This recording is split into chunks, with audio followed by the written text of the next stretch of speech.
I at the time divorced my then wife after her cheating on me, then eventual ultimatum. So it started by me moving to Co for a new job that we agreed upon me taking, as that's where she wanted to be when she was done with school, which was end of December, and our lease was up at the end of June and she was still doing school in TN. So, she found a Facebook marketplace that was for renting a room out of this man's house. Well, she thought he was married and saw no issue with it. If I listened to my gut I would have said no. Fast forward to the end of May and I fly to TN to help her move. I met the man who was not married but was talking to a girl and was interested in her. He was also a heavy drinker and I didn't really appreciate that. I had a gut feeling something would be off and that something bad could happen if I let her stay there, but I decided to trust her and our marriage. Well, fast forward to June, she came to Denver for her birthday and she was treating me different and telling me that I am a stranger to her and that she can't even tell me that she loves me or doesn't want to be touched by me and would shove me away. I saw her Snapchat the guy and was acting totally opposite in the way she was interacting with me. Which I called her out on and said that is suspect, and she got mad at me and asked if I even trusted her. Which I told her I did and that I know she wouldn't harm me. A couple weeks later she FaceTimed me stating that she has had thoughts on cheating on me sexually with him cause she knew it would make me mad and that she thinks she's mentally trying to sabotage our marriage by thinking about it and potentially do it.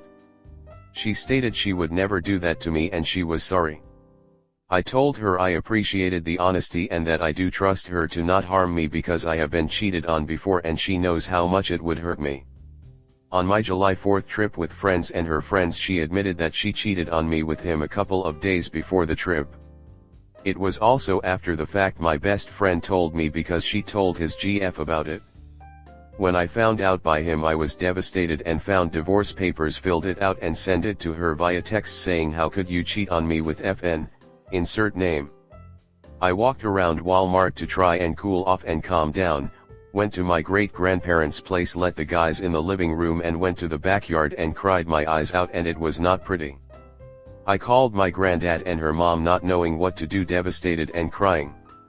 Which I never cry. She texted asking to speak with me, we drove around and she stated she only made out with him. I took that story with a grain of salt as I wasn't there, but I believed her at the time. She stated she did it cause she missed me and her father, whom passed away a couple years from cancer, and that this guy reminded him of her dad and that she is struggling with her mental health. She called it her reasons and I bluntly told her that it was excuses and she didn't like it cause she couldn't make it to where she wasn't in the wrong if it was excuses.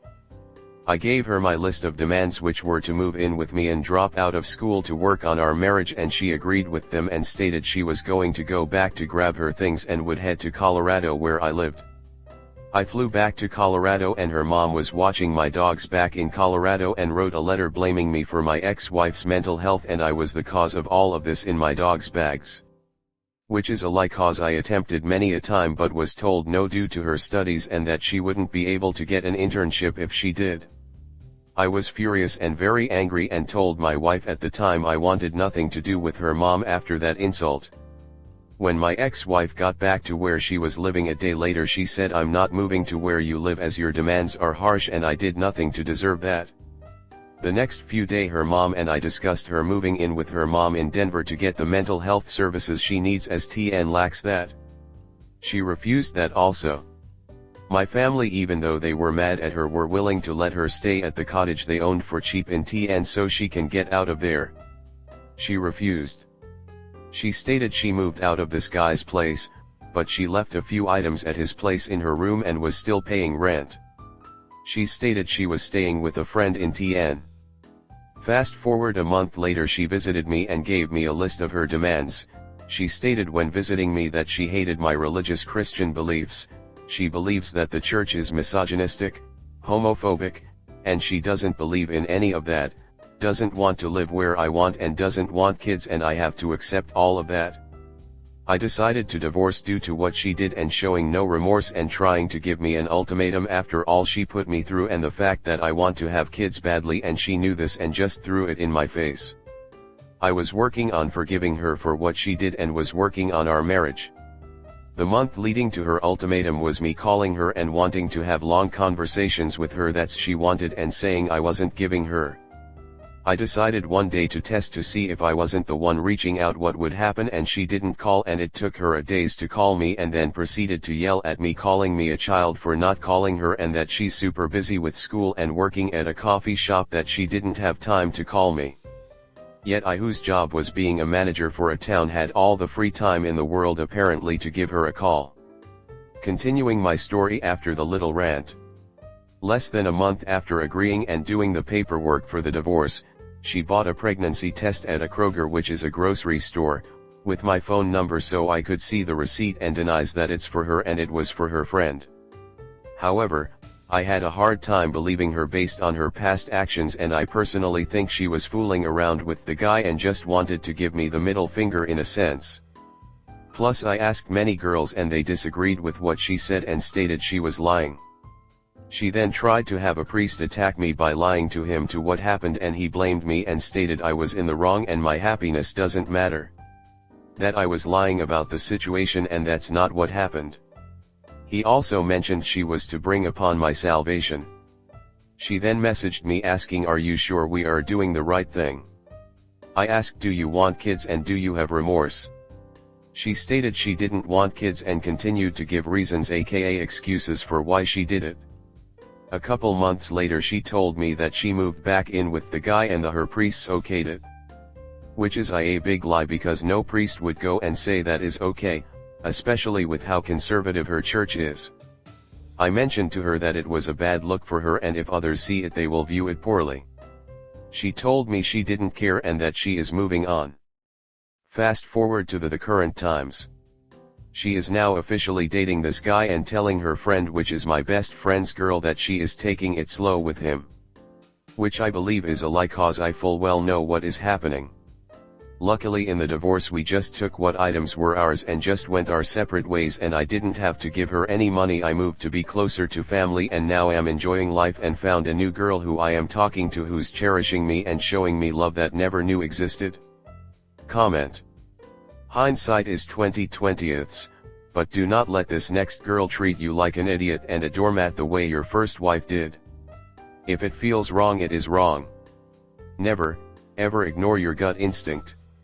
Yeah, I've been cheated on and some of the excuses you hear are pretty head scratching, but that excuse, that's just something my jaw would hit the floor at. Glad you are out of that scene, brother. Yeah, a lot of girls do that.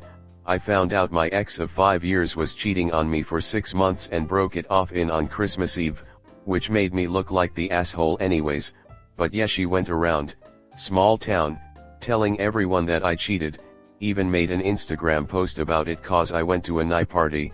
She was very immature. Luckily I had proof on my phone. It's weird, man, how they can just try to spin it to make themselves look like the victim and other people will buy it. I would probably say she was trying to remain in good graces with her church, as her dad before he passed was a priest. So by lying and saying I am wrong and lying about the whole ordeal, she can still take communion and look good in their community. Next story 2. I got cheated on by my BF of 2 years with a girl who's also in a LDR relationship of 5 years.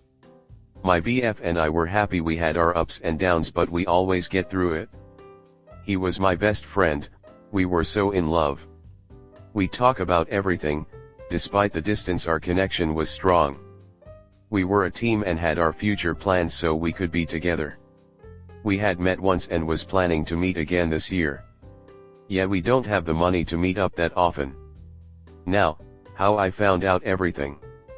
I think they have this thought of being okay to cheat because they are on the same situation, both on LDR. My BF, now ex, was trying to admit to me with a lie that they just kissed.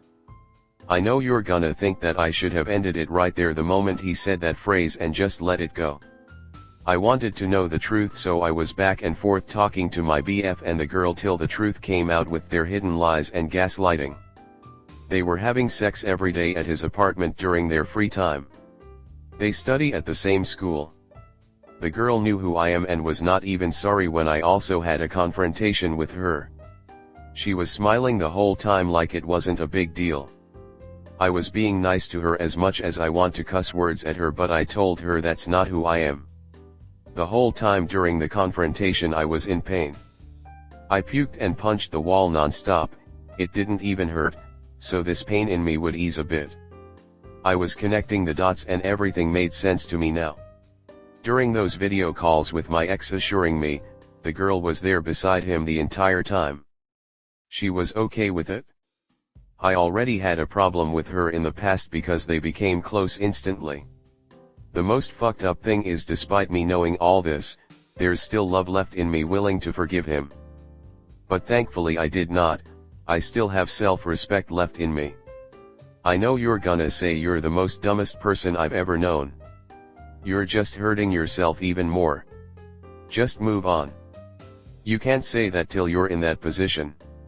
I used to say if a guy cheats on me I'll cut him off instantly. It's not that easy when you love a person purely. I had booked a ticket to surprise visit him, but that will not happen anymore because he cheated. He even still have the audacity to say if I could still come after what happened. He even said we never fancy, like it makes everything less painful. I told him as long as I did not do you wrong I think I'm gonna be alright. I did not regret a thing in this relationship. I was pure and genuine.